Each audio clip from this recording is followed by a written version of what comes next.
एकात्मकी सापडे मग सांगपा कैसेनी आडे, जो प्रतितीचेनी पाडे मजशी तुके. नमामि सद्गुरुं शांतं सच्चिदानंद विग्रहं पूर्ण ब्रह्मपरानंद मीशम आळंदी वल्लभम.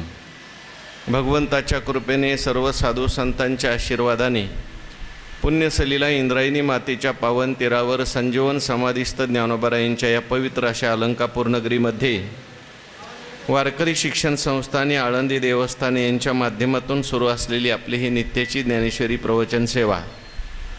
प्रवचन सेवेकरता उपस्थित माऊली स्वरूप असणारे सर्व भाविक भक्त श्रोते सज्जन माता भगिनी सर्वांना वंदन करून आपण सर्वांनी मिळून ही चिंतन सेवा या ठिकाणी करायची आहे.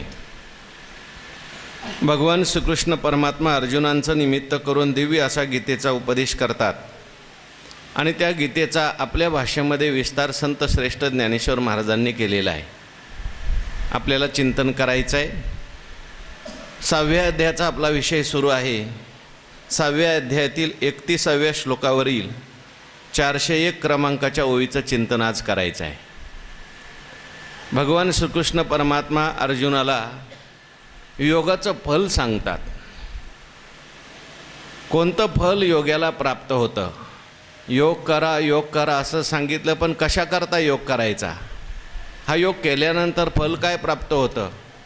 फल पाहिल्यानंतर मग माणसाची तिकडे प्रवृत्ती होत असते.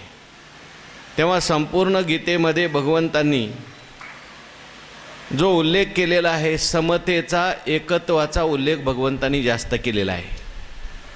समता म्हणजेच भगवान परमात्म्याची प्राप्ती, एकता प्राप्त होणं म्हणजेच भगवंताची प्राप्ती आहे. ज्याला देव देव असं म्हणतात त्यालाच सम असं म्हटलेलं आहे. ब्रह्म सर्वगत सदा सम, तेथे आणू नाही विषम. आपण जर विषमाचं चिंतन करायला लागलो, संसाराचं चिंतन करायला लागलो तर आपल्या मनामध्ये विषमता प्राप्त होते आणि त्या विषमतेमुळे त्या ठिकाणी रागद्वेष निर्माण होतात, सुखदुःख निर्माण होतात. आणि आपण जर समतेचं चिंतन करायला लागलो तर आपलं मन स्थिर होतं. स्थिर मन झाल्यानंतर सुखदुःख आपोआपच नाहीशी होतात, केवळ आनंद माणसाला मिळतो. म्हणून समाचं चिंतन करायचं, विषमाचं चिंतन करायचं नाही. विषमाची शंका वाटे सारखे भेटे तरी सुख, तुकाराम महाराज म्हणतात. विषमतेमध्ये सगळं दुःखच आहे आणि समतेमध्ये काय आहे? सुख आहे. मग सम काय आहे आणि विषम काय आहे? संसार हा सगळा विषम आहे आणि परमात्मा हा काय आहे? सम आहे. संपूर्ण जगामध्ये समान रूपाने व्याप्त जर कोण असेल तर परमात्मा आहे. ज्ञान रूपाने व्याप्त परमात्मा आहे आणि म्हणून परमात्म्याचं चिंतन करायचं आहे. भगवान परमात्मा हा व्यापक आहे आणि म्हणून ज्याला सम अवस्था प्राप्त झाली, चित्ताची समता प्राप्त झाली, समत्व चित्ताचे तेची सार जाण योगाचे, मन आणि बुद्धीचे ऐक्याथी. भगवान परमात्मा म्हणतात सगळ्या योगाचं सार जर काय असेल तर समत्व चित्ताचं, चित्ताचं समत्व. म्हणून अनेक ठिकाणी भगवंतांनी सम शब्दाचा उपयोग केलेला आहे. तुल्य निंदा स्तुतीर मौनी संतुष्टो येन केनचित, तिथे तुल्य म्हणजे सम. पुढं समसंग विवर्जिता, अनेक ठिकाणी सम शब्द आला आहे. तुम्ही गीतेत पहा, प्रत्येक अध्यायामध्ये कुठे नाही कुठे भगवंतांनी सम शब्द टाकलेला आहे. तेव्हा समत्व हाच योग आहे आणि हे समत्व जे आहे ते मनामध्ये पाहिजे, बुद्धीमध्ये पाहिजे. मुख्यतः व्यवहारामध्ये कदाचित आपल्याला सम वागता येणार नाही, कारण एका जरी देहाचे अवयव असले तरी सगळ्या अवयवाशी आपल्याला सारखा व्यवहार करता येतो का? डोळ्याचं काम डोळ्यानेच करावं लागतं, कानाचं काम कानाने करावं लागतं, हाताचं हाताने करावं लागतं, पायाचं पायाने करावं लागतं, जिभेचं जिभेने करावं लागतं. हाताचं काम जे आहे ते पायाला जमणार नाही, पायाचं हाताला जमणार नाही, नसल्यावर वेगळी गोष्ट आहे. पण कान म्हणायला लागला, डोळाच पाहतो मी, कान आहे पाहायचं असं म्हटलं तर चालत नाही. प्रत्येकाला कामं नेमून दिलेली आहेत. पायाचं काम चालण्याचं आहे, हाताचं काम काम करण्याचं आहे, ते सगळे कामं करतात. तुका म्हणे एका देहाचे अवयव, पण देह मात्र काय आहे? एकच आहे. तसं हे संपूर्ण विश्व जे आहे ते भगवान परमात्म्याचं विराट शरीर आहे. किंबहुना आपणची विश्व झाहला, तरी भेदभाव सहजची गेला, मनोनी द्वेष ठेला तया पुरुषा. हे सगळं विश्व त्याला आपणच वाटायला लागतं. आपलं शरीर आहे असं वाटायला लागतं. मी परमात्म्याच्या शरीरातला एक अंश आहे असं वाटायला लागतं. सर्व परमात्माच आहे. हे विश्वची माझे घर ऐशी मती जयाची स्थिर किंबहुना चराचर आपण झाला. यालाच मोक्ष म्हणतात, यालाच परमात्म्याची प्राप्ती म्हणतात, यालाच समावस्था म्हणतात, याला आणखी निर्वाण म्हणतात. सुखदुःखाचा अभाव याच्यामध्येच आहे. म्हणून अशा प्रकारे जरी अवस्था प्राप्त ज्याला झाली त्याला योगाचं फल प्राप्त झालं असं म्हणायला हरकत नाही. पण असं जरी असलं तरी ज्ञान झालं, हे फल प्राप्त झालं तरी लगेच काही त्याचा मृत्यू होतो असं नाही. हे ज्ञान मनाला होतं, बुद्धीला होतं, शरीर मात्र जसंच्या तसंच राहतं. आपण मागे चिंतन करून आलो, हे शरीर जोपर्यंत प्रारब्ध आहे तोपर्यंत राहणार आहे. ज्ञान झाल्यानंतरही शरीर राहतं. नाही तर असं जर ज्ञान झालं आणि शरीर पडलं तर मग ज्ञानाला सुद्धा लोक रोग म्हणतील. हे कशाने मेले हो? ते म्हणले डेंगूने मेले. हे कशाने मेले? ते म्हटले कशाने आणखीन कॅन्सर होऊन मेले. आणि हे कशाने मेले? म्हणले यांना ज्ञान झालं म्हणून मेले. मग ज्ञान म्हणजे काय झाला? रोग झाला. तसा रोग नाही ज्ञान म्हणजे. ज्ञान जरी झालं, ज्ञानाचा आणि अज्ञानाचा विरोध आहे, ज्ञानाचा आणि प्रारब्धाचा विरोध नाही. म्हणून ज्ञान झालेल्या माणसाचं शरीरसुद्धा राहतं, तो सुद्धा सगळा व्यवहार करतो, जसाच्या तसाच करतो. तुम्ही आम्ही जसं करतात. एरवी तरी जो अंतरी दृढू परमात्मरूपी गुडू बाह्य तरी रूढू लौकिकू जैसा.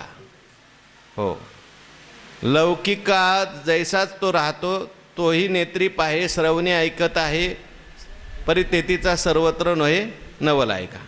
तुमच्या आमच्यासारखा तोही खातो, तोही पितो, तोही व्यवहार करेल, व्यापार करेल, समाधी लावेल, भजन करेल, काय वाटेल ते करेल. युद्ध असेल तर युद्धसुद्धा तो करेल. पण हे सगळं करत असताना सुद्धा त्याच्यामध्ये आणि आपल्यामध्ये फरक असतो. आपण मी करता मी भोगता म्हणतो, पण तो मात्र मी करता भोगता म्हणत नाही. एवढाच फरक आहे.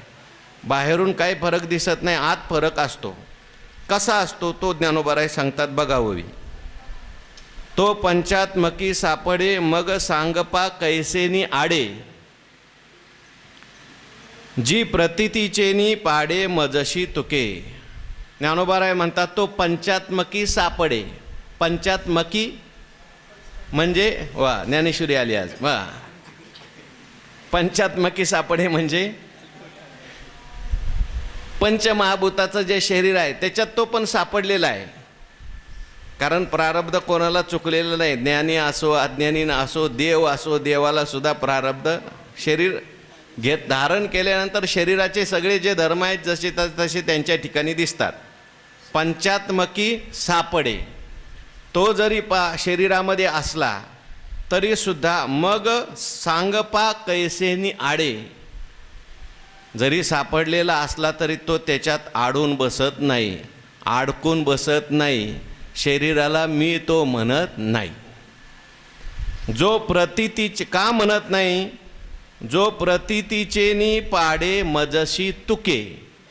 त्याची प्रतीती जी असते, त्याचा जो अनुभव असतो, त्याचं जे ज्ञान असतं, त्या ज्ञानाच्या दृष्टीने तो मजशी तुके म्हणजे माझ्या स्वरूपाला प्राप्त झाला, माझ्या बरोबरीला प्राप्त झाला. त्याचं ज्ञान माझं ज्ञान एकच, त्याचा अनुभव माझा अनुभव एकच. आणि असं असल्यामुळे त्याची प्रतीती असे असल्यामुळे, हो प्रतीती शब्द अनेक ठिकाणी ज्ञानोबारायांनी वापरला आहे. अगा जेवढी माझी बोला व्याप्ती तेवढीच तयाची प्रतीती.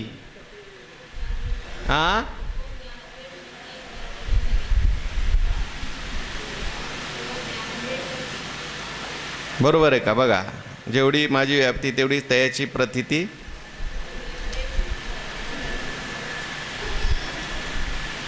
कितव्या अध्यायातली आहे? बघून घ्या. मला पुढं संशय वाटतो थोडासा. ज्ञान हे शब्दी करणे लगे असेल काय हरकत नाही, बघून घ्या परत एकदा. म्हणून माझी प्रतीती आणि त्याची प्रतीती आता वेगळी राहिली नाही. प्रतीती शब्दाचा अर्थ काय हो? अनुभव, ज्ञान. बाहेर जरी फरक असला उपाधीच्या दृष्टीने, हा देव आहे, देवाचं शरीर म्हटल्यानंतर शुद्ध सत्वात्मक मार्याचं कार्य आहे. हा जीव आहे, याचं शरीर म्हटल्यानंतर अविद्येचं कार्य जसं आहे तसंच राहणार आहे. पण प्रतीतीच्या दृष्टीने म्हणजे अनुभवाच्या दृष्टीने, ज्ञानाच्या दृष्टीने तो त्याच्याबरोबर झाला. बहुची होणी, मीची होणी. हां, म्हणून मला संशय आला, दुसरं काही नाही. अगा जेवढी माझी व्याप्ती तेवढीच तयाची प्रतीती ऐसे बहुधा कार्य वर्तती बहुची होणी. का मीची होणी? मीची होणी. म्हणजे अशा प्रकारे जर त्या ठिकाणी सगळं जरी इकडे बहु आहे तिकडे मीची होणी, काय पाठभेद असू शकतो, असू द्या, काय हरकत नाही, अर्थ एकच आहे. मी आणि बहु आता तिथं शिल्लक राहिलेला नाही. प्रतीती शब्द आलेल्या ओव्या सांगा. अनेक ओव्यामध्ये प्रतीती शब्द आलेला आहे.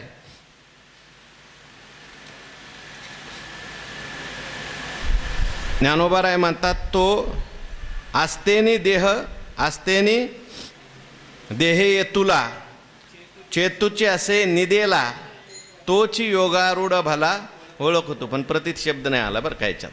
प्रतीती शब्द आला पाहिजे. प्रतीतीचे पोटीचे पाणी न हाले, त्याच्या प्रतीतीचं पोटातलं पाणी हालत नाही म्हणजे अनुभवाने तो परमात्मा स्वरूप झाला, एवढं लक्षात घ्या. पण व्यवहाराच्या दृष्टीने पाहिलं, लक्ष द्या, आता जाऊ द्या. तो पंचात्मकी सापडे मग सांगपा कैसेनी आडे, म्हणजे जरी शरीरात आलेला असला तरी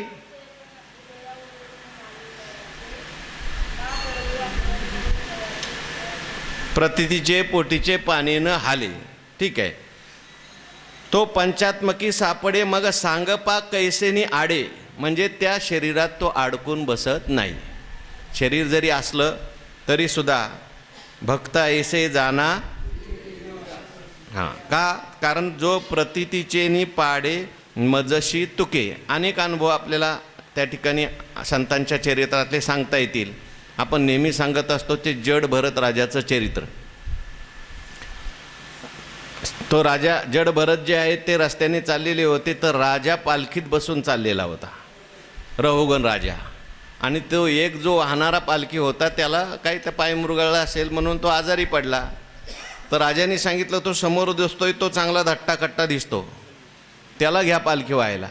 आता भरत जे आले पालखी व्हायला, परंतु वाहत असताना त्यांना देहभाव नव्हता. हो, भक्त ऐसे जाना जे देही उदास. हो, तैसा जोया देहावरी उदास ऐशिया परी, अशा प्रकारे त्यांची स्थिती. हां, निरासू. हां, आस्तेनी देहधर्मे.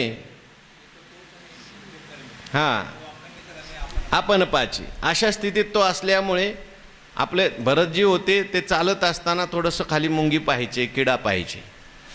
आपण काय पाहत नाही बरं का. आपल्याला काय, आपण वेगळ्या धर्मामध्ये असतो, ते देहधर्मामध्ये नव्हते. सर्वत्र परमात्मा दिसायचा. मुंगी आली देवाला, किडा आला देवाला, अशी त्यांची भावना होती. आणि मुंगी किडा आलं की त्या ठिकाणी उडी मारायची. उडी मारल्यानंतर मग त्या राजाला वरती लागायचं. राजाला लागलं की राजाने खावळायचं, अरे तुम्हाला नीट चालता येत नाही का? मग ते बाकीचे म्हणायचे, अहो आम्ही नीट चालतो पण हे नवीन आलेलं उड्या मारत चालतंय म्हटले. आता राजा एक दोन वेळा राजाने सहन केलं, तिसऱ्या वेळेस मात्र राजा रागवला. म्हटले, काय रे तू फार थकलास वाटतं, तुला फार माझा भार होतो काय? मी राजा आहे बघ, तू सेवक आहेस, मी तुला दंड करी. असं म्हटल्यानंतर आतापर्यंत भरतजी कोणाशी बोलले नव्हते, आपल्या आपल्या स्थितीमध्ये राहायचे, आनंदामध्ये राहायचे. पण आज त्यांनी विचार केला की आता थोडंसं बोललं पाहिजे, कारण राजाला अभिमान झाला आहे. राजा जर सुधारला तर सगळी प्रजा सुधरेल. म्हणून सांगितलं, अरे राजा, भाराला कशाचा भार होणार आहे? शब्द एवढेच होते, परंतु राजाच्या हृदयाला जाऊन भिडले. साधूचे शब्द आहेत, आत्मज्ञानी माणसाचे शब्द आहेत. राजाने खाली उडी टाकली, पालखीतून पाय धरले. म्हटलं, तुम्ही कोण आहात? तुमचे शब्द ऐकल्याबरोबर मला असं वाटायला लागलं मी सुद्धा हा शरीर नाही आहे. कोण आहात आपण? असं म्हटल्यानंतर त्यांनी सांगितलं, अरे राजा, मी काही दिवसापूर्वी राजा होतो, स्वतःला राजा समजत होतो.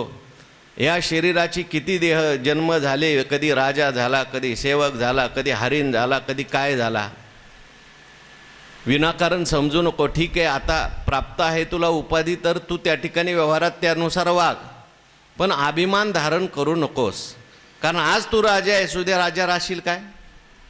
हे शरीर तुलाच मिळेल, तेच शरीर मिळेल असं तुला वाटतं का? नाही. आणि तू मला म्हटला की तुला भार होतो का? अरे बाबा, भाराला कशाचा भार होणार आहे? हे शरीरसुद्धा पालखीचं आहे, माझं शरीरसुद्धा एक मातीचं आहे, त्याच्यावर तुझं शरीरसुद्धा मातीचं आहे, पालखीसुद्धा मातीचीच आहे, सगळी मातीचं आहे, लक्षात ठेवा. आणि ज्याला भार होत असतो तो तर ह्या सगळ्यापासून वेगळा आहे. तो त्या ठिकाणी देखीजे देहीचा धर्म. हां बोला. देखीजे देहीचा धर्म देही, ऐसे देखणे आत्मा तो आत्मयाच्या ठाई. देखीजे देहीचा धर्म देई, ऐसे देखणे ते पाही आन हाती. बाबा, आत्म्याच्या ठिकाणी हा कोणताही धर्म नाही, आत्मा यात कुठं गुतत नाही. एर आत्मतत्व हे उदासीन, ते हेतुना कारण न करी संवाहन कर्म हेतूचे. आत्मतत्व त्याच्यात कुठं चिकटत नाही. संवाद झालाय मोठा, आपल्याला सांगायचं नाही. राजाला त्यांनी प्रश्न विचारले, अहो, तो राजा म्हणायला लागला, अहो भरतजी तुम्ही असं म्हणता, पण बघा शरीराला काटा टोचला तरी आत्म्याला दुःख होतं. थोडं जरी कोणी काय बोललं आम्हाला तरी आमच्या आत्म्याला दुःख होतं, असं लोक म्हणतात. आमचा आत्मा दुखावला. आत्मा दुखवत नाही बरं का, अंतःकरण दुखवत असतं. आत्मा जसा असतो तसाच आहे. आत्मा फक्त प्रकाशक असतो.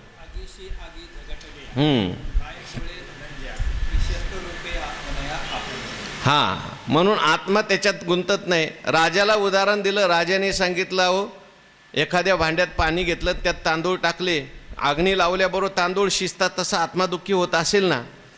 तेव्हा भरतांनी त्यांना उपदेश केला. म्हणले, अरे तांदूळ असले तर शिजतात, पण दगड असला तर शिजल का?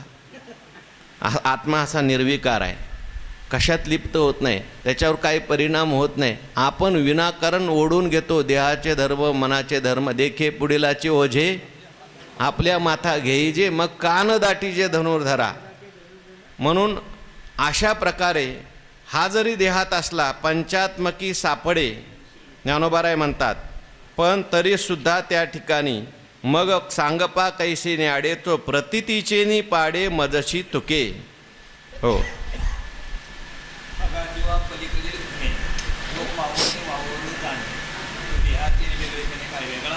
काय वेगळा होय? बरोबर. ते निजात्मपदीचा राहो होऊन ठाकसी अव्यय, म्हणे लक्ष्मीचा नाहो पार्था तुगा, तैसा मी जे तुला आघवा.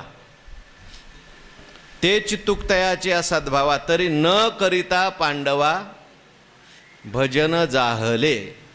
हो, भगवान परमात्मा सांगतात, अशा प्रकारे ऐसा आगवाची परी पांडवा, जी सर्व आपुल्या सर्व भावा, जिया वया लागे ओलावा मीच केला. ते पापयोनी हो तुका, ते श्रुताधीतही न हो तुका, परी मजची तुकिता तुका तुटी नाही. तुकिता तुलनेशी ब्रह्म तुकाशी आले. आणि म्हणून त्या ठिकाणी त्यांना आपल्यासारखं मानू नये. ते जरी दिसत असले, पाठीपोट नाही अर्जुना. हां, म्हणून ज्ञानोबाराय पुढे सांगतात, माझे व्यापकपण आघवे गवसले तयाचे नि अनुभवे, तरी न म्हणता स्वभावे व्यापकू झाला. माझे व्यापकपण आघवे. माझे म्हणजे कोणाचे? परमात्म्याचे. परमात्मा हा व्यापक आहे. व्यापक कशाला म्हणतात? जो परिच्छिन्न नसतो त्याला म्हणायचं व्यापक. तुम्ही म्हणाला व्यापकापेक्षा तुम्ही अवघड शब्द सांगितला, परिच्छिन्न. व्यापक म्हणजे काय? व्यापक म्हणजे मोठा. जो संकुचित नाही त्याला काय म्हणायचं? व्यापक. परमात्मा किती व्यापक आहे? त्याला देश परिच्छेद नाही, त्याला काल परिच्छेद नाही, त्याला वस्तू परिच्छेद नाही. देश परिच्छेद कशाला म्हणतात? म्हणजे इथं परमात्मा आहे तिथं नाही असं काही नाही, तो सर्व ठिकाणी आहे. देशाची मर्यादा त्याला नाही. काल परिच्छेद परमात्म्याला नाही, म्हणजे त्या काळात परमात्मा होता आणि आता नाही असं आहे का? आणि पुढे राहणार नाही असं आहे का? अहो, सगळ्या काळामध्ये परमात्मा आहे, सगळ्या देशामध्ये परमात्मा आहे आणि सगळ्या वस्तूमध्ये परमात्मा आहे. किंबहुना देश काल वस्तू ह्या परमात्म्यावर केलेल्या कल्पना आहेत. अगोदर परमात्मा का देश काल वस्तू, अगोदर परमात्मा. अहो परमात्मा म्हणजे काय? केवळ निर्विशेष ज्ञान आणि ह्या ज्ञानावर केलेल्या सगळ्या कल्पना आहे. देशाची असेल, कालाची असेल, वस्तूची असेल. म्हणून परमात्मा हा व्यापक आहे. व्यापक हा विश्वंभर किंवा व्यापिले हे नारायणे ऐशी बोलती पुराणे. किती परमात्मा व्यापक आहे, फार व्यापक आहे. आपण सांगू शकत नाही बरं का परमात्म्याची व्याप्ती. म्हणून विसुरा काय येणे, तो ईश्वर आकळावा कवने, जे आपुले मान नेणे आपणची. ज्ञानोबाराय म्हणतात. आपण त्या ठिकाणीच काहीच सांगू शकत नाही.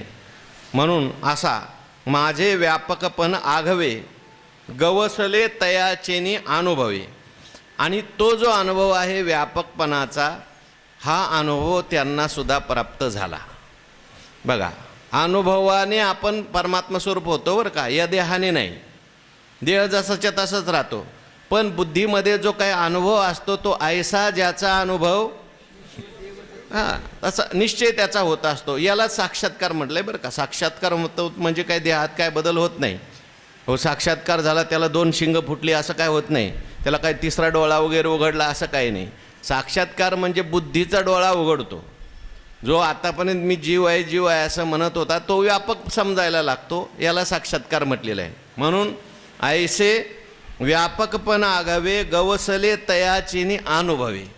आता तो अनुभवाने माझ्यासारखा व्यापक झाला. तुकाराम महाराजांना जर विचारलं, तुकाराम महाराज तुम्ही कोण? तुकाराम महाराज म्हणायचे, तुका म्हणे नवे दिसतो मी तैसा. पुढं पुसने ते पुसा पांडुरंगा. मी तुम्हाला दिसतोय तसा नाही बरं का. तुम्हाला जर वाटत असेल मी त्या ठिकाणी देऊमध्ये राहणार आहे, तुका वेडा अविचार करी बडबड फार. काय भजन करणारे तुकाराम महाराज सकाळी उठतात, जिजाबाई रोज सकाळी खवळतात, तरी तुकाराम महाराज आपलं भजन करतात असं तुम्हाला वाटत असेल. पण तुका म्हणे नवे दिसतो मी दिसतो तसा नाही. हो, अनुरणिया थोकडा तुका आकाशा एवढा. वास्तविक पाहायला मला देशाची व्याप्ती नाही. दिसत जरी असलो तरी मी व्यापक आहे की नाही. हां, म्हणती पुढचीच ओवी 2 दिवसांत 2 ओव्याच्या पुढंच ओवी आलेली. हां, परब्रह्माची भगवान परमात्मा. सांगायचं काय, व्यापक झाला आता. आणि देशाची व्यापकताच नाही. तुकाराम महाराज म्हणतात कालाने सुद्धा आम्ही व्यापक झालो.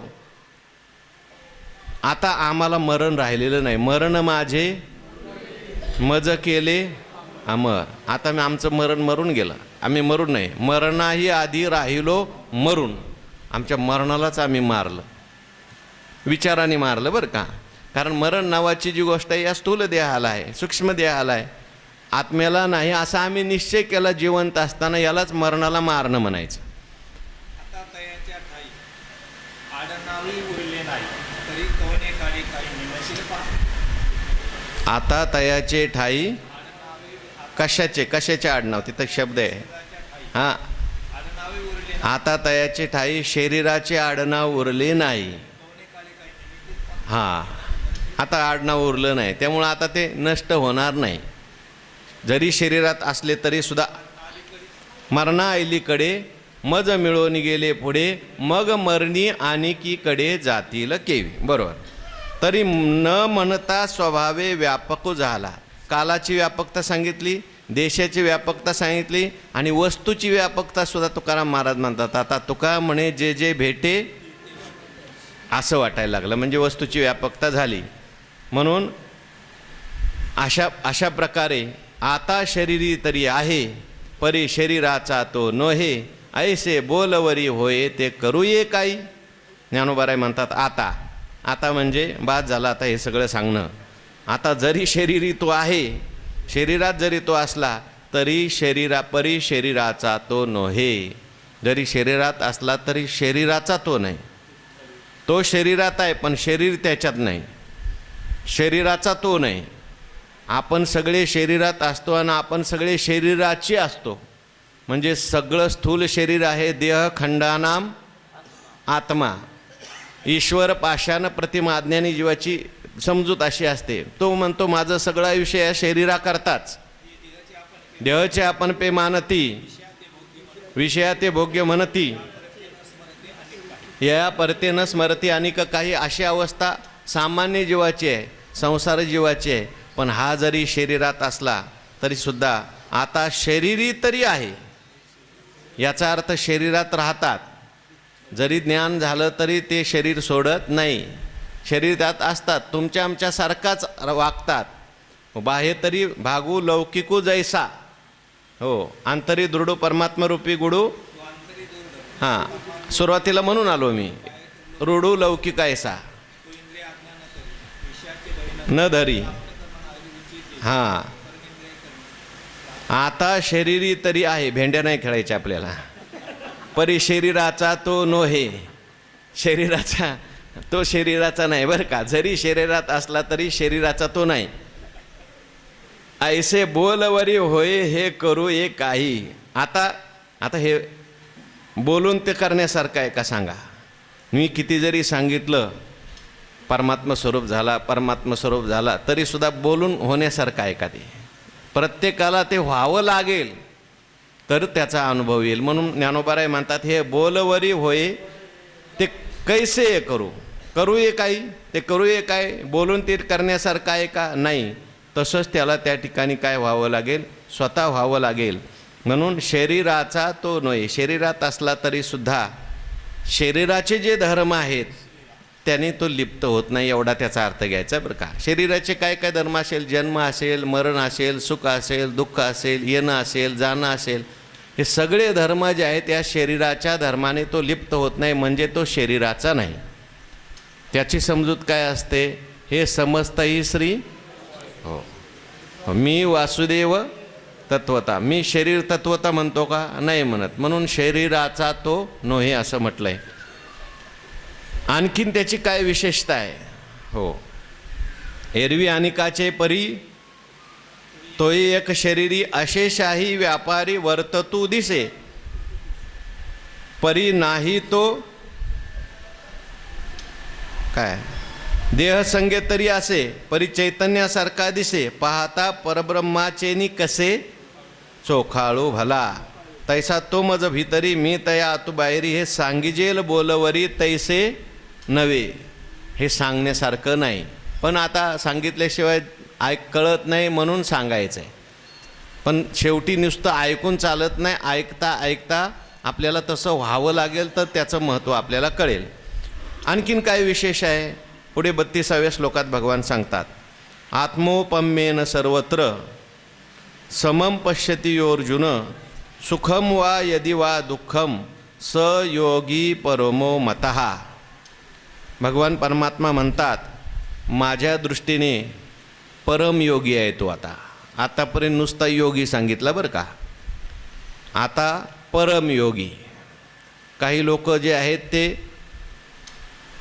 कुयोगी. कुयोगी म्हणजे काय, म्हणजे जिथं योग करायला नाही पाहिजे तिथं त्यांनी योग केला आहे. संसारात जे फसलेले आहेत, दुःखात जे फसलेले आहेत ते कुयोगी. ज्यांनी आपल्या जीवनात परमात्मा स्वरूपाचं साधना चिंतन सुरू केलं ते योगी. आणि इथे भगवान परमात्मा आता सांगतात, हा कोणता आहे, सयोगी परमो मता, परमयोगी. आता परमयोगी योगी काय भानगड आहे. योगी आत्तापर्यंत सांगितला, जो परमात्मा स्वरूप झाला, सगळं विश्व त्याला आपल्यामध्ये दिसतं, सर्व विश्व एक आहे, परमात्मा स्वरूप आहे असा अनुभव आला. भगवान परमात्मा परमयोगी कोणाला म्हणतात बघा. जरी हा योगी झालेला असला तरीसुद्धा व्यवहारात त्याचं वागणं कसं असतं. म्हणून हा जो योगी आहे हा व्यवहारात वागणारा योगी आहे. इथे पतंजलीचा योगी आणि गीतेचा योगी इथला फरक इथे जाणवतो जास्त. पतंजली महाराजांचा जो योगी आहे तो मात्र डोळे झाकून समाधी लावणारा योगी आहे. आणि गीतेतला जो योगी आहे तो युद्ध करणारा योगी आहे, व्यवहार करणारा योगी आहे. ठीक आहे, त्याच्या जीवनात तो ध्यान साधना करणार नाही असं नाही बरं का, तोही कधी कधी समाधी लावत असेल, पण व्यवहारात सुद्धा तो वागून योगी राहू शकतो, हे देवाला सांगायचं आहे. म्हणून तर अनेक प्रकारे भगवान परमात्मा सांगतात, त्याच्या जीवनात दुःख आले तरी तो विचलित होत नाही. आता दुःख येण्याकरता तो व्यवहारात गेला पाहिजे की नको. मग कसा असतो तो परमयोगी बघा, ऐका. आत्मोपम्येन सर्वत्र समम पश्यति योर्जुन अर्जुन यह आत्मोपम्येन सर्वत्र समम पश्यति. हे अर्जुना, जो आपल्या उपमेने सगळीकडे समान पाहतो. अहो काय समान पाहतो? सुखम वा यदि वा दुःखम स योगी परमो मता. सुख असेल दुःख असेल, आपल्याला जसं सुखदुःख होतं तसं दुसऱ्यांची सुखदुःख पाहतो. सगळ्या जगामध्ये आपल्याला जर एखाद्याने त्या ठिकाणी त्रास दिला तर आपल्याला दुःख होतं, तसं दुसऱ्याला सुद्धा कोणी त्रास दिला तर त्यालाही दुःख होत असेल, म्हणून आपण कोणाला त्रास देऊ नये असं त्याला वाटतं. आपल्याला जर कोणी सुख दिलं तर आपल्याला काय होतं? आनंद होतो. तसं दुसऱ्यालाही सुख मिळालं की आनंद होतो असं मानून तो दुसऱ्याला सुख देण्याचा प्रयत्न करतो. दुसऱ्याला दुःख देत नाही आणि दुसऱ्याला सुख देण्याचा प्रयत्न करतो. आपल्यासारखंच आपली उपमा आपल्यासारखंच सगळ्या जगामध्ये पाहतो आणि म्हणून याला परमयोगी असं म्हणतात. दुसऱ्याचं दुःख निवारण करण्याचा तो प्रयत्न करतो आणि दुसऱ्यांना सुख देण्याचा तो प्रयत्न करतो. नुसताच डोंगरात जाऊन ध्यानात समाधीत बसत नाही, तो तर योगी आहेच, देवाला मान्य आहे तो. पण देवाला परमयोगी कोणाला म्हणायचं? परमात्मा स्वरूप स्थिती प्राप्त करून जो दुसऱ्याचं दुःख निवारण करण्याचा प्रयत्न करतो, दुसऱ्याला सुख देण्याचा प्रयत्न करतो. नाही दुसऱ्याला सुख देता आलं, नाही दुसऱ्याला त्या ठिकाणी दुःख निवारण करता आलं तरी कोणाला दुःख तरी देत नाही, कोणाला त्या ठिकाणी दुःख देण्याचा प्रयत्न करत नाही. असा प्रकारे जो योगी आहे त्याला परमयोगी असं म्हटलेलं आहे. शास्त्रामध्ये वचन आलं आहे. महाभारतामध्ये उपदेश भीष्माचार्य म्हटले की मला उपदेश करा. त्या भीष्माचार्यांनीच मला वाटतं शांती पर्वामध्ये कथा सांगितलेली आहे. शिष्य गुरुकडे गेला, मला उपदेश करा असं म्हटल्यानंतर गुरुंनी त्याला सांगितलं, एक सोपा उपदेश लक्षात ठेव. आत्मनः प्रतिकूलानि परेशान न समाचरेत. जे आपल्याला प्रतिकूल वाटतं ते आपण दुसऱ्याकरता करायचं नाही. मला जर असं कोणी माझा अपमान केला तर मला दुःख होतं की नाही, मग मी दुसऱ्याचा अपमान करायचा नाही. मला जर कोणी त्रास दिला तर मला वाईट वाटतं ना, मी दुसऱ्याला त्रास द्यायचा नाही. मला सन्मान केल्यानंतर आनंद वाटतो, आपण दुसऱ्याला सन्मान द्यायचा. याला म्हणतात आत्मनः प्रतिकूलानि परेशान न समाचरेत. आपण जर त्याच्या ठिकाणी असतो तर काय केलं असतं असा विचार माणसाने प्रत्येक ठिकाणी करायचा. परमयोगी बरं का. आणि ही योग्याची लक्षणं अनेक संतांच्या जीवनातमध्ये बसतात. आता आपण द्रौपदीचं चरित्र नेहमी सांगतो. त्या द्रौपदीची 5 मुलं भगवान परमात्मा तिथे असताना त्या अश्वत्थाम्याने मारली. मारल्यानंतर अर्जुनाला कळाल्यानंतर अर्जुनाने त्या अश्वत्थाम्याला धरून आणलं आणि द्रौपदी समोर उभं केलं. काय शिक्षा करायची सांग. असं शिक्षा करायची काय असं म्हटल्यानंतर द्रौपदीने क्षणभर त्या अश्वत्थाम्याकडे पाहिलं आणि कृष्णाकडे पाहिलं, भगवंताकडे पाहिलं. आणि द्रौपदीच्या मुखातून वचन बाहेर पडलं की बा याला सोडून द्या म्हटले. आता सोडून द्या असं म्हटल्यानंतर भीम काही शांत राहील का हो? तो म्हणायला लागला, द्रौपदी तुझं काय डोकं फिरलं का काय? अगं हा आतताई आहे आणि आतताईला मारलं तर पाप लागत नसतं. जो दुसऱ्याचं घर जाळण्याचा प्रयत्न करतो, झोपलेल्यांना मारतो, दुसऱ्याची स्त्री हरण करतो, आतताई मनुष्य आहे. हां, मग अशा आतताई माणसाला मारलं तर दुःख होत नाही. तू याला मारू देत, अर्जुन नसेल मारत तर मी याला मारतो, का तू याला सोडून दे असं म्हणते. तेव्हा ती द्रौपदी जे कारण सांगते ते महत्त्वाचं आहे. ती काय म्हणते, मला तरी अजून माझे पती जिवंत आहेत, 5 पती. मुलं जरी गेलेली असली तरी माझे पती जिवंत आहेत, मला काहीतरी आधार आहे. मुलं मेल्यानंतर मूल मेल्यानंतर काय दुःख होतं मला माहिती आहे. पण याची आई बिचाऱ्याची एकटीच आहे. आता द्रोणाचार्य गेलेले आहेत, याची आई एकटीच आहे. ह्याला जर मारलं तर याच्या आईला किती दुःख होईल. माझ्यासारखं दुःख याच्या आईला होऊ नये म्हणून याला सोडून द्या.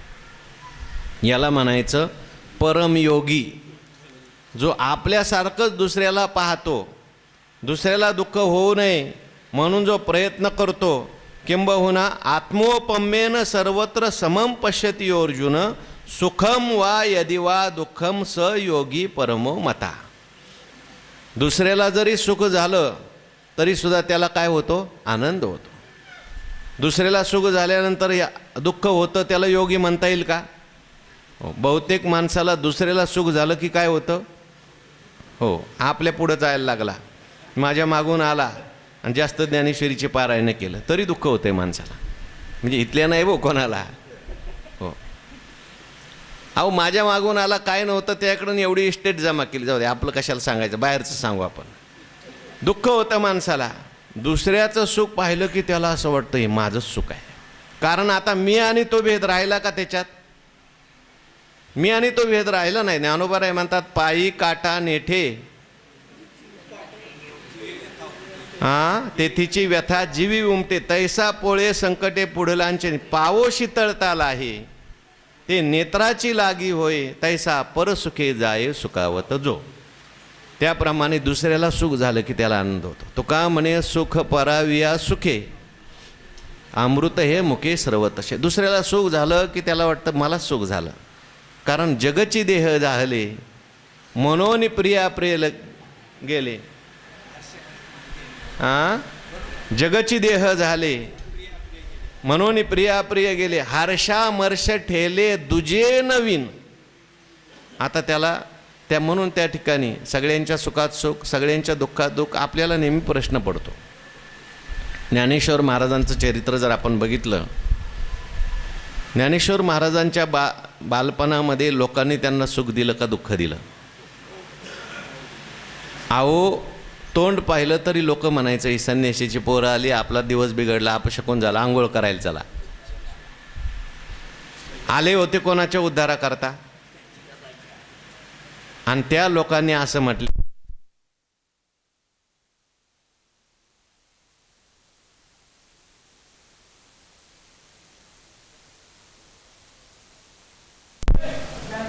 त्यांना दुःखही नाही ना आनंद नाही. एवढं सगळं ज्यांनी केलं, पसायदान लिहायला बसल्याबरोबर पहिली मागणी कोणाला आहे? जे खळांची खळ मरो म्हणले असते तर मेले असते, पण नाही. पण का? त्याच्याकरता का असं? कारण त्यांना हे आपल्यापेक्षा वेगळे वाटत नाही. म्हणून आत्मोपम्येन सर्वत्र समम पश्यती योर्जुन. सुख असेल दुःख असेल, सयोगी परो, त्यांना म्हणायचं परमयोगी. तुकाराम महाराज परमयोगी, ज्ञानेश्वर महाराज परमयोगी, एकनाथ महाराज परमयोगी. म्हणून असो हे ते विशेषे बघा होई, आपण पया सारिखे जो चराचर देखे अखंडित. म्हणून असो ते विशेषे. आता त्याचं काय विशेष वर्णन करायचं? असू द्या. पण ज्ञानोबाराय म्हणतात, आपण पया सारखे जो चराचर देखे अखंडित. आपल्यासारखंच संपूर्ण चराचर तो पाहतो. आणि कधी पाहतो? समाधीत असल्यावर पाहतो का अखंडित पाहतो? अखंडित. हो, साधो निरंतर वर्ते तैसा. चर आणि आचर. चर म्हणजे जड, चर म्हणजे चेतन, आणि आचर म्हणजे जड. जड चेतन, झाडं, पशु पक्षी, माणसं, देव, सगळं जरी पाहत असला तरी त्याला हे सगळं जे आहे परमात्मा स्वरूप असं वाटतं. सगळ्यांच्यामध्ये विठ्ठल जडी स्तरी भरला, रीता ठाव नाही उरला. म्हणून पाऊले त्रिभुवन संचले विठ्ठला गा. म्हणून काय? जीवा थळी अंतरी तू आपुला जीव वाट, दिशा स्नेहेची भरी तू. हो, प्रत्येक जीव जो आहे तो त्यांना जे जे भेटे भूत, हो, पशु असू द्या, पक्षी असू द्या, जड असू द्या, त्या ठिकाणी त्यांना त्याच्यामध्ये चाराचारामध्ये परमात्म्याची प्रतीती येते. अक्षरे आधी जो चराचर देखे अखंडित. अखंडित शब्दाला महत्त्व आहे बरं का. अखंडित म्हणजे आता बघा, चालताना, बोलताना, व्यापार करताना, झोपताना, सर्व क्रिया करत असताना, फक्त भजन करतानाच नाही. भजन करताना, प्रवचन ऐकताना दिसू शकतं, पण कुठल्याही परिस्थितीमध्ये, सुखाची परिस्थिती असू द्या, दुःखाची परिस्थिती असू द्या, भांडणाची परिस्थिती असू द्या, त्या ठिकाणी सर्वांच्यामध्ये परमात्मा स्वरूप पाहतो. जरी भांडायचं असलं तरी एक थोबाडीत मारतो, पण अशी धारणा असते की देवाचं आणि माझंच भांडण चाललंय. हरी बोला नाही तरी आबोला व्यर्थ गलबला. हरी बोला भांडता, हरी म्हणतो आणि चालू देतो. याचा अर्थ भांडतो असं नाही, तो शांत असतो, समाधानी असतो, पण अखंडित म्हटलेलं आहे. हां कवने वेळ हे महत्वाचा आहे. अखंडित हा शब्द महत्वाचा आहे. का बरं ही ती अवस्था प्राप्त झाली? पुढे सांगतात, सुख दुःख आदी वर्मे का शुभाशुभ कर्मे दोन्ही ऐसी मनोधर्मे नेनीच जो. म्हणून सुख दुःख आदी वर्मेच पाठ आहे ना, पाठभेद असला तर सांगत जा बरं का. सुख आणि दुःख याला काय म्हटलंय? वर्मे म्हटलंय. सुख दुःखादी दी म्हटल्यानंतर आणखीन घ्यायचं सुख दुःखाबरोबर. जेवढी द्वंद्व असतील ती सगळी घ्या. सुख दुःख, राग द्वेष, शीत उष्ण, आणखीन मान अपमान, शत्रू मित्र, हे सुख दुःखादी वर्मे. सुख दुःख निर्माण करणारं द्वंद्व असतं. आणि सुख जरी असलं आणि दुःख जरी असलं, हे दोन्ही वृत्तीच्या अवस्था आहेत, वृत्तीत येणारे विकार आहेत. पण आता ही त्याच्या ठिकाणी नाही. का शुभाशुभे कर्मे. सुख दुःख आल्यानंतर तो कसा असतो? स्थिर असतो. सुख दुःख समान सकळ जीवांचा कृपाळ. का? ज्ञानाचा उद्बोध, भक्ती प्रेमाचा कल्लोळ. हो, जयाचे सुख दुःखाचे नि अंगे झगटले मानस चेवो नेगे. विषय पाशी आल्या सेन गे हे काय म्हणोनी. झगटले म्हणलंय बरं का, म्हणजे सुख दुःख लांबून नाही येऊन त्याला झगटतात. आणि तरीसुद्धा त्या ठिकाणी सुख दुःखाचे नि अंगे झगटले मानस चेवो नेगे. शरीराला जरी झगटले तरी मन जाग होत नाही. तो म्हणतो हे शरीराची आहेत सुख दुःख असू द्या, मनाला त्याचा काही नाही. आणि मनात आली तरी सुद्धा तो म्हणतो मनाचं आहे आपलं नाही, असा त्याचा विचार असतो. सुख दुःख आदी वर्मे का शुभाशुभे कर्मे. शुभ असेल अशुभ असेल. शुभ म्हणजे पुण्य आणि अशुभ म्हणजे पाप. कर्मे दोन्ही ऐसी मनोधर्मे नेनीची जो. त्याच्या मनामध्ये हे दोन्ही मनोधर्म उत्पन्न होत नाहीत. म्हणजे सुखही उत्पन्न होत नाही, दुःखही उत्पन्न होत नाही, शुभही उत्पन्न होत नाही, अशुभही उत्पन्न.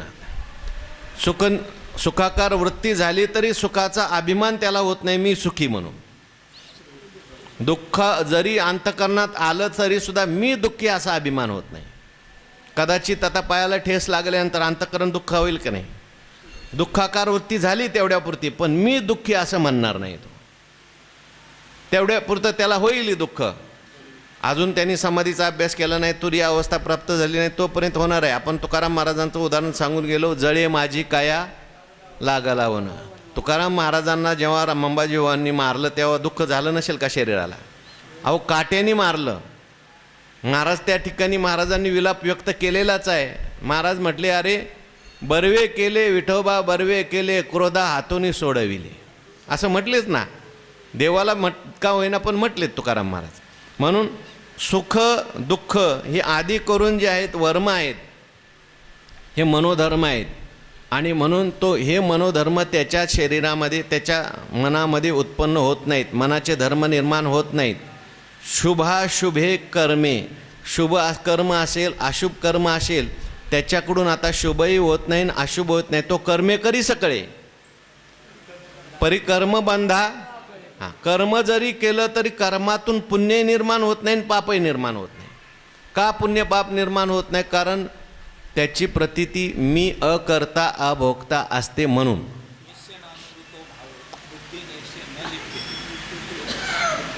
हो, कर्म शुभ अशुभ कर्म देखे मेघोनी सुटती धारा, जिया न रूपती जेवी सागरा, तैशी शुभाशुभे योगीश्वरा नव्हती आने. मेघोनी सुटती धारा, वरून धारा पडल्यानंतर समुद्राला टोचतात का त्या? का नाही टोचत? अहो ते समुद्रापेक्षा वेगळ्या आहेत का त्या? समुद्र म्हणतो अहो हे माझंच आहे सगळं, माझंच पाणी वर गेलं आहे ढगात आणि माझंच पाणी मला येऊन मिळतं आहे. आपलं आपल्याला टोचतं का? व आपल्या पोरांनी घरी शिवे दिले आपल्याला लागतात का? नाही लागत ना. आपलंच आहे, आपलेच दातन आपलेच ओठ. गप बसतो मनुष्य म्हणतो, दरवाजे लावून घ्या, बाहेरच्या लोकांना कळलं नाही पाहिजे. आपलं असल्यावर आणि बाहेरच्यानी थोडंसं बोललं तर लगेच मला बोलला. कारण द्वैत आहे तिथं. जिथं अद्वैत असतं तिथं भीती वाटत नाही, अद्वैत असतं तिथं राग येत नाही, अद्वैत असतं तिथं एकता जिथं असते, आपण ज्याला एक समजतो त्या ठिकाणी काही वाटत नाही. पण ज्याला वेगळं आपण समजतो तसं समुद्र जो आहे तो पाण्याला, मेघातल्या पाण्याला वेगळं समजत नाही. आणि म्हणून ते पाणी जरी वरून आलं, किती वरून पडतंय, टोचलं पाहिजे त्याला, पण ते टोचत नाही. तो म्हणतो मीच आहे. तो का म्हणे एका देवाचे अवयव म्हणून टोचत नाही. तसं हा आता याला सुद्धा हा सगळं जगत झाला, आपणची विश्व जाहला, म्हणून भेदभाव सहजच गेला, म्हणून द्वेष ठेला तया पुरुषात, त्याला द्वेष वाटत नाही. हो, मुक्ताबाईंनी जसं म्हटलंय ना, जीभ दाताने चावली. अहो रागे यावे कोठे, कोणावर रागवायचं हो? अवघे ब्रह्मची निघोट.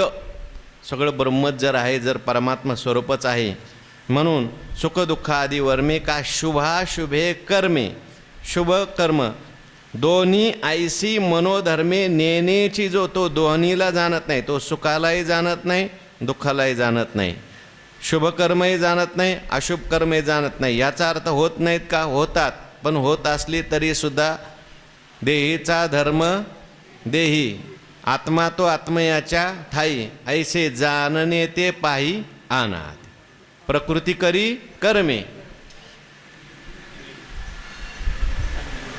हां, तैशी शुभाशुभे कर्मे. बोला, जे निपजती प्रकृती धर्मे, परी मूर्खमती भ्रमे. हां, आहे पाठ आहे, पण महाराजांना चुकू द्यायचं आणि मग म्हणायचं. हां हां, तैशी शुभाशुभे कर्मे जे निपजती प्रकृती धर्म. मी फक्त टोक लिहून आणलेलं असतं, पूर्ण पाठ नाही ना माझं, म्हणून तुमच्याकडे बघतोय मी. शुभाशुभे कर्मे जे निपजती प्रकृती धर्मे, त्या ठिकाणी सांगतात शुभाशुभ कर्म जे आहेत, हे विनोदांनी बोललं बरं का आनंदी महाराज, राग मानू नका.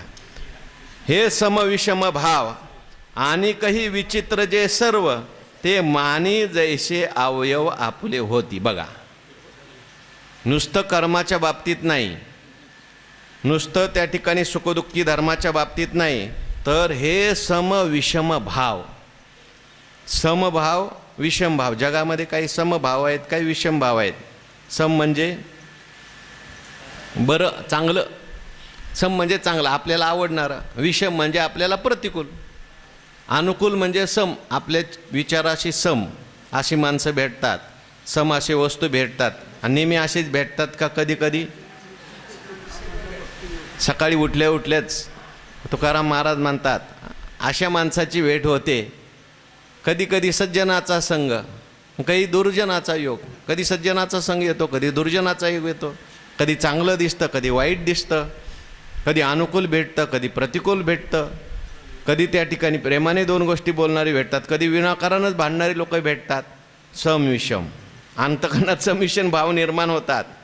हे समविषम भाव. आणि काही जे विचित्र सर्व जगामध्ये सगळं काय आहे? विचित्रता आहे.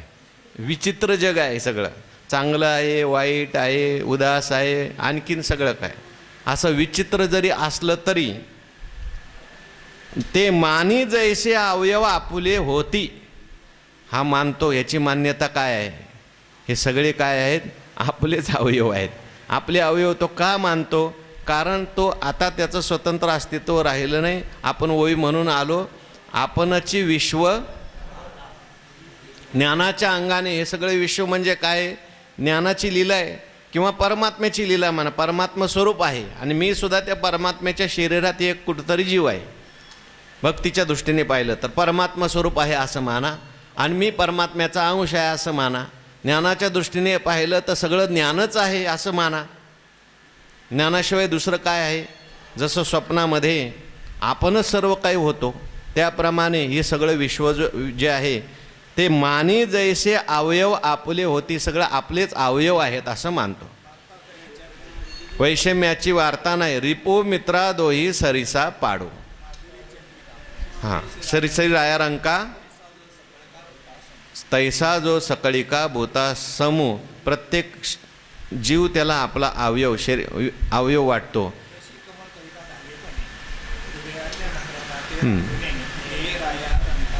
सगळे अवयव त्याला वाटतात. हे विश्वामध्ये आहे ना, आता अवयवामध्ये सुद्धा फरक असतो बरं का. आता काही अवयव जे आहेत ते वर आहेत, काही अवयव खाली आहेत. काही अवयवातून सुगंध बाहेर पडतो, काही अवयवातून दुर्गंध बाहेर पडतो की नाही. काही अवयवातून सुगंध पडतो, काहीतून दुर्गंध बाहेर पडतो, पण सगळे देहाचे सरी अवयव आहेत. तसं तो त्याला असं वाटतं चालेल, इकडं हा सुगंधी अवयव आहे आणि इकडं हा दुर्गंधी अवयव आहे, पण सगळं आता शेवटी काय आहे? हो, एका तुका म्हणे एका देहाचे अवयव. कशा करता? समता. नाही तर मग विषमता निर्माण होते. तो असंच बोलला, तो तसंच बोलला, हा चांगलाच आहे, हा वाईटच आहे. अरे बाबा, हे सगळी देवाची सृष्टी आहे. चांगलं काय वाईट काय जो त्या ठिकाणी बघायचं आहे, तुम्हाला करता येईल तेवढा प्रतिकार करा, पण आपण ते करत बसलो तर आपलं भजन राहतं बाजूला. ते मी मागे सांगून आलो, वृंदावनामध्ये एक हरिबाबा म्हणून संत होऊन गेले. लोक त्यांच्याकडे जायचे आणि गेलं की मग लोक सांगत राहायचे, बाबा तो अमुक मनुष्य असा करतो, तमुक मनुष्य तसा करतो, तुमच्या आश्रमात राहतो, फार विचित्र आहे, चोऱ्या करतो, अमुक करतो. ते हसायचे. ते म्हणायचे मालिक सब देख रहा है. मालिक जो आहे सब देख रहा है म्हणे. देव सगळं पाहतोय, मला काय माझं भजन सोडून त्याच्या मागं लागायची गरज नाही. अशी पण काही संतांची भूमिका असते. सगळ्यांना अशी भूमिका घेऊन चालत नाही, पण अशी काही महात्म्यांची भूमिका असते. आपला भजनाचा वेळ ते नको त्या गोष्टीमध्ये खर्च करत नाहीत. भगवंताचं चिंतन करण्यामध्ये त्यांचा वेळ खर्च होत असतो. म्हणून हे समविषमभाव आणि काही विचित्र जे सर्व ते मानी जैसे अवयव त्या ठिकाणी आपुले होती. न भेदे तयाचे ज्ञान परी वा. ही एकदम परफेक्ट बसली, एकदम पूर्ण बसली. म्हणून विश्व भिन्न भिन्न परी न भेदे तयाचे ज्ञान अवयव तरी आनान. कालच झाली होय, परी एकेची देहीची. हे एक एक काय सांगावे, जया त्रैलोक्यचे आगवे मी ऐसे स्वभावे बोधा आले. आता ही एक एक कुठपर्यंत सांगत बसू, 3 दिवस झालं तेच चाललंय. काय काय लोक म्हणतील एकता एकता एकता आणि समता समता समता. ऐकून ऐकून आमचं डोकं दुखायला लागलं. डोकं दुखण्यासाठी नाही, आपल्याला समता प्राप्त व्हावी म्हणून आहे, एकता आपल्याला प्राप्त व्हावी म्हणून आहे. हे एक एक काय सांगावे, जया त्रैलोक्यचे आगवे मी ऐसे स्वभावे बोधा आले. आता एक एक सांगत बसत नाही, संपूर्ण त्रैलोक्य, अवघेची त्रैलोक्य. आता आनंद म्हणजे परमात्मा, एक परमात्मा आहे. किंवा मी ऐसे स्वभावे. आता परमात्मा सुद्धा नाही, परमात्मा आणि मी हा भेद गेलेला आहे.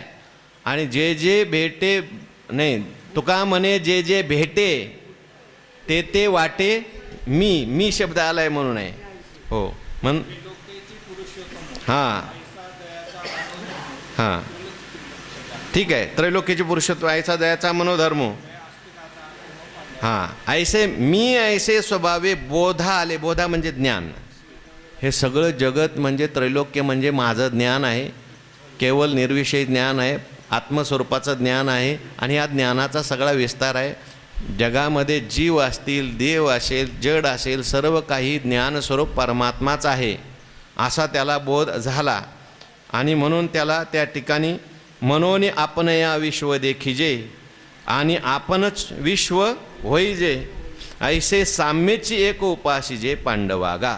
म्हणून आपण पा विश्व देखिजे. आपण पा विश्व देखिजे म्हणजे आपल्या ठिकाणी जगत पाहायचं, विश्व पाहायचं. पण आपल्या ठिकाणी पाहायचं म्हणजे आपण आणि विश्व दोन आले का? नाही. आणि आपण विश्व होईजे. आपणच विश्व व्हायचं आणि आपणच विश्व पाहायचं. कसं पाहायचं?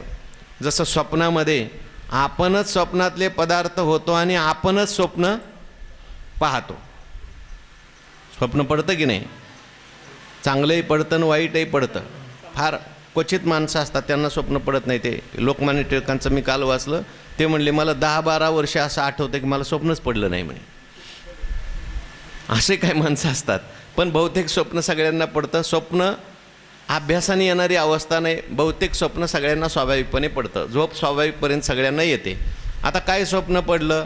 स्वप्न पडलं एखाद्याला, काही स्वप्न पडू शकतं. मी तीर्थयात्रेला गेलो. अरे समजा कुठे गेलो, आता तीर्थयात्रा कोणती आली जवळ? मुक्ताबाईची आली. मी मुक्ताबाईच्या यात्रेला गेलो.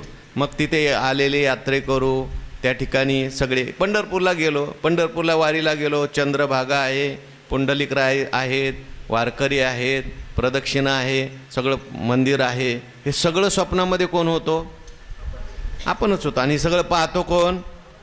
आपणच पाहतो. होतो आपणच, म्हणजे ज्ञानच आहे ते आकार धारण करतं पदार्थाचा. आणि पाहणारा सुद्धा कोण आहे? ज्ञान स्वरूपाचा आहे. मग हा भेद का निर्माण झाला? उपाधीमुळे त्या ठिकाणी भेद निर्माण होत असतो. भेद नाही, केवळ ज्ञानच आहे. म्हणून